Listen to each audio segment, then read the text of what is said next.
ഈ കഴിഞ്ഞ ദിവസം വിസ്മയ മോഹൻലാൽ ഒരു പ്രസ് മീറ്റിൽ പങ്കെടുക്കുക. എനിക്ക് തോന്നുന്നു തുടക്കം സിനിമയുമായി ബന്ധപ്പെട്ടിട്ടുള്ള ഒരു പ്രസ് മീറ്റ് അവർ നടത്തുന്നതായിരുന്നു. പക്ഷേ അതിൽ പറഞ്ഞ ഒരു കാര്യം വളരെ സ്ട്രൈക്കിംഗ് ആയിട്ട് തോന്നി. അതായത് വിസ്മയ പറയുന്നത്, ഞാൻ എൻ്റെ അഭിപ്രായത്തിൽ ഉറച്ചു നിൽക്കുകയാണ്. ഞാൻ അച്ഛൻ്റെ എന്താണ് അതില് ഹെഡിങ് ഇങ്ങനെയാണ് വരുന്നത്, അച്ഛനെ പോലെയല്ല, ഞാൻ ഷെയർ ചെയ്ത കാര്യങ്ങളിൽ ഉറച്ചു നിൽക്കുന്നു ആരെ എന്നാണ് പറയുന്നത്. പോലെയല്ലാന്ന്? അച്ഛനെ പോലെയല്ല. അച്ഛനെ, അതായത് മോഹൻലാലിനെ പോലെയല്ല. ആ, അപ്പൊ മോഹൻലാൽ മാറ്റും അഭിപ്രായം. അങ്ങനെ അതായിരിക്കും. ആയിരിക്കും. ആ, അതായിരിക്കണം. ആ, അപ്പോ അങ്ങനെയാണ് അവര് പറഞ്ഞിരിക്കുന്ന ഒരു കാര്യം. ഉം, അപ്പൊ വിസ്മയ പറഞ്ഞ ഒരു കാര്യം എന്ന് പറയുന്നത്, ഇതാണോ ജനാധിപത്യം? അതായത് നീറ്റ് പ്രക്ഷോഭം നടക്കുന്ന സമയത്ത് ഉം. ഇതാണോ ജനാധിപത്യം? സ്വന്തം പൗരന്മാരോട് സർക്കാർ ഇങ്ങനെയൊക്കെയാണോ പെരുമാറേണ്ടത് എന്ന് ചോദിച്ചുകൊണ്ട് സ്വാഭാവികമായ ആ സമയത്ത് ഒരു സെലിബ്രിറ്റി എങ്ങനെ പ്രതികരിച്ചിട്ടുണ്ടോ ആ രീതിയിൽ തന്നെയാണ് പ്രതികരിച്ചതും. പക്ഷെ ആ സമയത്ത് വിസ്മയ്ക്കെതിരെ സൈബർ ആക്രമണം ഉണ്ടാകുന്നത്, നമുക്ക് നമ്മുടെ രാജ്യത്ത് അഭിപ്രായ സ്വാതന്ത്ര്യമുണ്ട്, നമുക്ക് എതിർക്കാനും അനുകൂലിക്കാനുമുള്ള സ്വാതന്ത്ര്യമുണ്ട്. അപ്പൊ അവരവരുടേതായിട്ടുള്ള കാര്യങ്ങൾ പറഞ്ഞു. പക്ഷെ എനിക്ക് ഇതില് വളരെ തമാശ തോന്നിയ ഒരു കാര്യം എന്ന് പറയുന്നത് ഇതൊന്നുമല്ല. മേജർ രവി വിസ്മയെ പ്രൊട്ടക്ട് ചെയ്യാൻ വേണ്ടിയിട്ട് ഓരോ സ്റ്റേറ്റ്മെന്റ് ആയിട്ട് വന്നു. അപ്പോ മേജർ രവിയെ തള്ളിക്കൊണ്ട് ആണ് വിസ്മയുടെ അടുത്ത സ്റ്റേറ്റ്മെന്റ് വരുന്നത് പോലും. എന്താണ് മാം, വിസ്മയ്ക്ക് അഭിപ്രായ സ്വാതന്ത്ര്യത്തിനുള്ള അവകാശമില്ലേ? അതെ, ഇപ്പൊ നേരത്തെ പറഞ്ഞല്ലോ, I um, beg to differ with you. Um, ഇവിടെ ജനാധിപത്യ രാജ്യമാണ്, നമ്മളുടെ അഭിപ്രായം പറയാൻ അവകാശമുണ്ട് എന്നൊക്കെ പറഞ്ഞു. പ്രജിതയും അത് ഏറ്റുപാടി. അങ്ങനെ ഉണ്ടായിട്ടില്ല. അടിയന്തരാവസ്ഥ എന്നൊരു അവസ്ഥയെക്കുറിച്ച് കേട്ടിട്ടുണ്ടോ? ഉം, ഞാൻ കേട്ടിട്ടുണ്ട്. അടിയന്തരാവസ്ഥയുടെ ഏറ്റവും ക്രൂരമായ സാഹചര്യം അനുഭവിച്ചറിഞ്ഞ ഒരു വ്യക്തിയും കൂടിയാണ് എൻ്റെ അച്ഛൻ. എസ് മേനോൻ എന്ന് പറയുന്ന ട്രേഡ് യൂണിയൻ നേതാവായിരുന്നു. അത് തികച്ചും വീട്ടിലാണെങ്കിലും പുറത്താണെങ്കിലും അതിന്റെ ടെൻഷൻ മുഴുവൻ അനുഭവിച്ച ഒരു വ്യക്തിയാണ്. ഞാനന്ന് ടീനേജറാണ്. അപ്പോൾ ഈ പറയുന്ന സ്വാതന്ത്ര്യമൊന്നും ഉണ്ടായിട്ടില്ല. വായ തുറക്കാൻ പറ്റില്ല, കിടക്കും ജയിലിന്റെ ഉള്ളിൽ. രാജൻ എന്നും പറഞ്ഞൊരു എഞ്ചിനീയറിംഗ് കോളേജ് വിദ്യാർത്ഥിയെ കുറിച്ച് കേട്ടിട്ടുണ്ടോ? കക്കയും ക്യാമ്പിലിട്ട് ഉരുട്ടിക്കൊല്ലു. ഏക മകനാണ് ഈശ്വര വാര്യർ എന്ന് പറയുന്ന അദ്ദേഹത്തിന്. ഞങ്ങളുടെ നെയ്ബറായിരുന്നു. അമ്മ ഈ ഇടയ്ക്ക് പറയുകയുണ്ടായി, ആ കുട്ടിയുടെ സിസ്റ്റർ പ്രസവിക്കാൻ വന്നപ്പോ രാജന്റെ മുഖഛായയിൽ ഒരു ഹൗസ് സർജനെ കണ്ടിട്ട് എൻ്റെ അടുത്ത് നിൽക്കണം, എൻ്റെ പ്രസവം ഇവനെ കൊണ്ട് അറ്റൻഡ് ചെയ്യിക്കണം എന്നൊക്കെ പറഞ്ഞത് എനിക്ക് ഓർമ്മയുണ്ട്. അച്ഛൻ്റെ കൂടെ വർക്ക് ചെയ്തിരുന്ന FSCൽ ജോലി ചെയ്യുന്ന മാത്യു മുരിക്കൻ എന്ന് പറഞ്ഞ അങ്കിളിന്റെ വൈഫ് ആദ്യത്തെ കുഞ്ഞിനെ പ്രസവിച്ചു. അദ്ദേഹം ആശുപത്രിയിൽ അവർ പ്രസവിച്ചു. ഇങ്ങനെ ജയിലിലാണ്. 1.5 വർഷം കഴിഞ്ഞിട്ടാണ് ആദ്യത്തെ കുഞ്ഞിനെ കാണുന്നത്. അപ്പോൾ ഈ പറയുന്ന പോലെ ജനാധിപത്യവും എന്തും പറയാനുള്ള സ്വാതന്ത്ര്യവും ഒന്നും ഇല്ലാത്തൊരു കാലഘട്ടത്തിൽ കൂടെയും നമ്മൾ കടന്നു പോയിട്ടുണ്ട്. അടിയന്തരാവസ്ഥ എന്ന് പറയുന്ന ഒരു ടൂള് പുറത്തേക്കിട്ട്. എന്താ കാരണം? ഇവരുടെ ഇന്ദിരാഗാന്ധിയുടെ തെരഞ്ഞെടുപ്പ് റദ്ദാക്കി, കൃത്യമായിട്ടല്ല ചെയ്തിരിക്കുന്നത്, റദ്ദാക്കിയപ്പോൾ അവര് പ്രസിഡന്റിനെ കൊണ്ട് ഒപ്പിടിപ്പിച്ച് അടിയന്തരാവസ്ഥ പ്രഖ്യാപിച്ചു. പിന്നെ നമ്മൾ കാണുന്നത് ടെററിസമാണ് കാണുന്നത്. പത്രസ്വാതന്ത്ര്യം ഇല്ല, ഒന്നും. എല്ലാം ചെക്ക് ചെയ്ത് അവർക്ക് ആവശ്യമുള്ള ന്യൂസുകൾ മാത്രം. പ്രജയ്ക്ക് ഓർമ്മയുണ്ടാവില്ല, ഞാനൊന്നും പത്രം വായിക്കാവുന്ന പ്രായത്തിൽ തന്നെയാണ് പത്രം വായിച്ചിരുന്ന വ്യക്തിയാണ്. അപ്പൊ അങ്ങനെ ഒരു അവസ്ഥയെക്കുറിച്ച് വിസ്മയം ചിലപ്പോൾ കേട്ടിട്ടേ ഉണ്ടാവില്ല. ഇപ്പൊ നമ്മൾ പറയുന്നത് വിസ്മയമായിരിക്കും, ഓ അയ്യോ ഇങ്ങനെയൊക്കെ നടന്നിട്ടുണ്ടാവുമോ എന്ന്. അപ്പൊ അടിയന്തരാവസ്ഥ കൂടെ കടന്നുപോയ രാജ്യത്ത് അത്രയൊന്നും ഇപ്പൊ അനുഭവിച്ചില്ല. ശരിയല്ലേ? പിന്നെ ഈ പറയുന്നത് പോലെ ഒരു ജനാധിപത്യ രാജ്യത്തിൽ ജനങ്ങളുടെ കാര്യങ്ങളൊക്കെ നോക്കുന്നില്ലേ?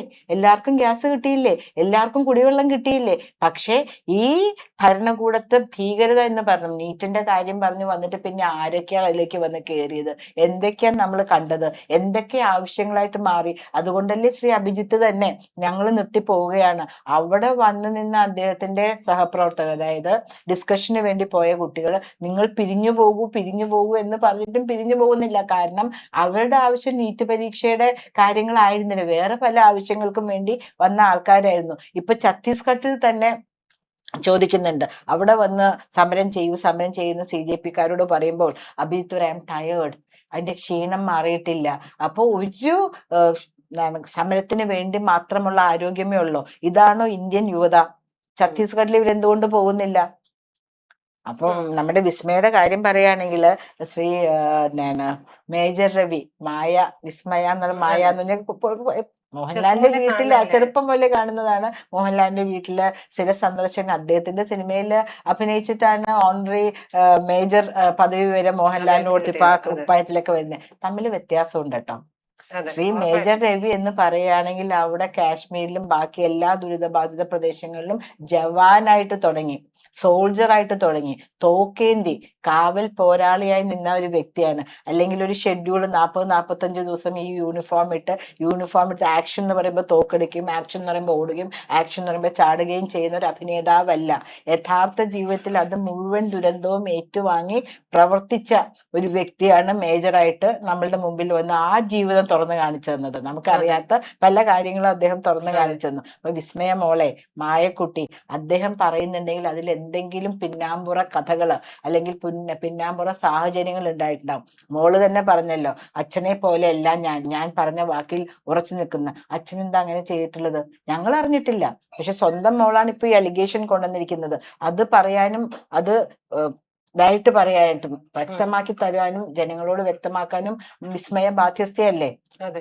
ഈ വിസ്മയയുടെ കാര്യം പറയുന്ന പോലെ തന്നെയാണ്. വിസ്മയക്ക് ഞാൻ പറയുന്നത്, വിസ്മയയുടെ അഭിപ്രായ സ്വാതന്ത്ര്യത്തിന് അവകാശമുണ്ട്. അതിന്റെ ഒന്നും ഞാൻ വെയില് തർക്കിക്കുന്നില്ല. കൊള്ളാണ്ടാണ് ട്ടോ അഭിപ്രായം അതെ, പറഞ്ഞത്. അങ്ങോട്ട് ഇതൊക്കെ പോയിട്ടേ ഇല്ല. അങ്ങനെയാണ്. പക്ഷെ ഒരു വിഭാഗം ആളുകൾ, ഞാൻ ചോദിക്കുന്നത്, ഈ CJPയുടെ പ്രൊട്ടസ്റ്റ് എന്തിനായിരുന്നു? അതിന്റെ കൃത്യമായിട്ടുള്ള ആവശ്യത്തിൽ ഊന്നിയിട്ടുള്ള കാര്യങ്ങൾ നമുക്ക് അംഗീകരിക്കാം. പക്ഷെ എങ്ങനെയാണ് വിസ്മയക്ക് വീണ്ടും ഇത് ഒന്നുകൂടെ പഠിച്ചിട്ട് പറയാമല്ലോ. ഇപ്പൊ അതിന് അനുകൂലമായി പറയണം എന്നൊന്നും നമ്മൾ പറയുന്നില്ല. പക്ഷെ ചെറുപ്പം മുതലേ കണ്ടു വളർന്ന ഒരു അങ്കിൾ അല്ലെ, ആ അദ്ദേഹത്തോട് പറയേണ്ട ഒരു രീതിയുണ്ട്.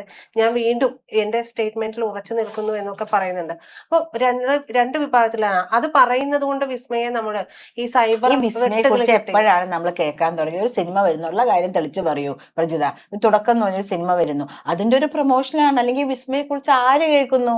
വിസ്മയ എന്നാണ് മോഹൻലാലിന്റെ മകളുടെ പേരെന്ന് നമുക്കറിയാം, കാരണം ഒരു സ്റ്റുഡിയോ ഇതൊക്കെ ഉണ്ടായിരുന്നു, അതുകൊണ്ട് അറിയാം. അത്രേ ഉള്ളൂ. അല്ലാണ്ട് Vismaya is doing self promotion for the sake of a film. അതിനൊരു ഷോർട്ട് കട്ട് ആയിരുന്നു ഇതിപ്പോ. സോഷ്യൽ മീഡിയയിൽ വന്ന് അത് പറയുന്നു ഇത് പറയുന്നു, മേജർ അതിന്റെ രവി പേരിൽ തള്ളി പറയുന്നു. ആക്രമിക്കേണ്ടതുണ്ടോ? ആരാക്രമിക്കണമെന്ന്? ഈ സൈബറിൽ ഇടത്തിൽ അവരെ ആക്രമിക്കേണ്ടതുണ്ടോ? അവർ പറഞ്ഞത് ശരിയല്ല എന്ന് പറയേണ്ടതുണ്ടോ എന്നുള്ളതാണ് അല്ല, എന്റെ ഇപ്പൊ ചോദ്യം. നിങ്ങൾ തന്നെയല്ലേ പറഞ്ഞത്, അല്ലെങ്കിൽ വിസ്മയ തന്നെയല്ലേ പറഞ്ഞ അഭിപ്രായ സ്വാതന്ത്ര്യം ഉണ്ടെന്ന്? വിസ്മയ പറഞ്ഞിട്ടുണ്ടെങ്കിൽ അവര് ഈ സൈബർ ആക്രമണം, എന്തിനാ ആക്രമണം എന്ന് പറയുന്നത്? സൈബർ ലോകത്ത് വന്ന് അവരുടെ അഭിപ്രായ സ്വാതന്ത്ര്യം രേഖപ്പെടുത്തുന്നു. അതെന്തിനാണ് ആക്രമിക്കലാവുന്നത്? അത് ഇസിട്ട് ആക്രമം.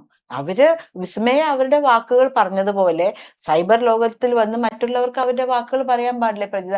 Just because she is the daughter of A celebrity and she is coming out with a film, അവർക്ക് എന്തും പറയാം എന്നുള്ളത് പോലെ ഇത് തന്നെയാണല്ലോ പറഞ്ഞത്, എന്തും പറയാം ജനാധിപത്യ രാജ്യത്ത് അഭിപ്രായ സ്വാതന്ത്ര്യമില്ലേ എന്ന് തുടങ്ങി വെച്ചത് മാഡം തന്നെയാണ്, വിസ്മയ തന്നെയാണ്. ആ സാഹചര്യത്തില് അതിനെക്കുറിച്ച് for the moment and against debate പോലെ പലരും വന്ന് പലതും പറയും.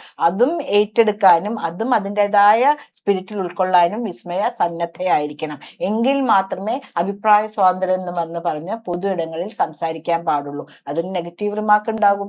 കമന്റ് വരുമ്പോൾ നെഗറ്റീവ് ഉണ്ടാവും. അയ്യോ, ഞാൻ പറഞ്ഞതിന് ആരും നെഗറ്റീവ് പറയാൻ പാടില്ല എന്ന് പറയാൻ പറ്റില്ല. ഇന്ദിരാഗാന്ധിക്ക് പഠിക്കുവാണോ?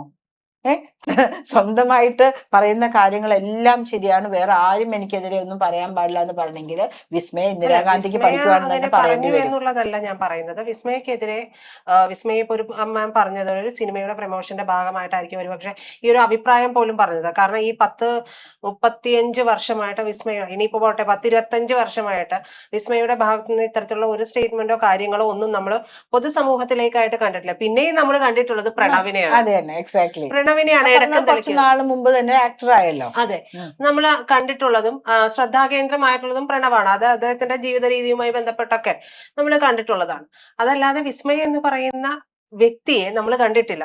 ബാക്കിയുള്ളവരൊക്കെ അവിടെ തന്നെ ഉണ്ടായിരുന്നു എന്നുള്ളതാണ്. അപ്പോൾ പ്രമോഷന്റെ ഭാഗമായിട്ടാണെങ്കിലും ഇത്തരത്തിലുള്ള ഒരു സാഹചര്യത്തിൽ പ്രതികരിക്കുമ്പോൾ സൂക്ഷിച്ചും കണ്ടും പ്രതികരിക്കേണ്ടത് ആവശ്യമല്ലേ? അത് തന്നെയാണ് ഞാൻ പറഞ്ഞത്. പ്രതികരിച്ചോളൂ, അഭിപ്രായ സ്വാതന്ത്ര്യം പ്രതികരിച്ചോളൂ. തിരിച്ചു വരുന്ന കാര്യങ്ങളെ അറ്റാക്ക് എന്ന് പറയല്ലേ. അവരും അവരുടെ കാര്യങ്ങൾ പറയുന്നു, അവരും ജനാധിപത്യ രാജ്യത്തിലാണ് ജീവിക്കുന്നത്, അവർക്കും ആ അഭിപ്രായ സ്വാതന്ത്ര്യമുണ്ട്. അവരവരുടെ അഭിപ്രായങ്ങൾ വിസ്മയ പറഞ്ഞ വാക്കിനെ കുറിച്ച് പറയുന്നു. ഈ അഭിജിത്ത് ദീപ് കെ പറഞ്ഞതിനാണല്ലോ, അല്ലെങ്കിൽ അദ്ദേഹം തുടങ്ങിയ സമരത്തിനാണല്ലോ വിസ്മയ ഇത്രയും ചേർത്ത് പിടിച്ച് പല സെലിബ്രിറ്റികളും. അവർക്കെതിരെ പ്രതിരോധമുണ്ടാ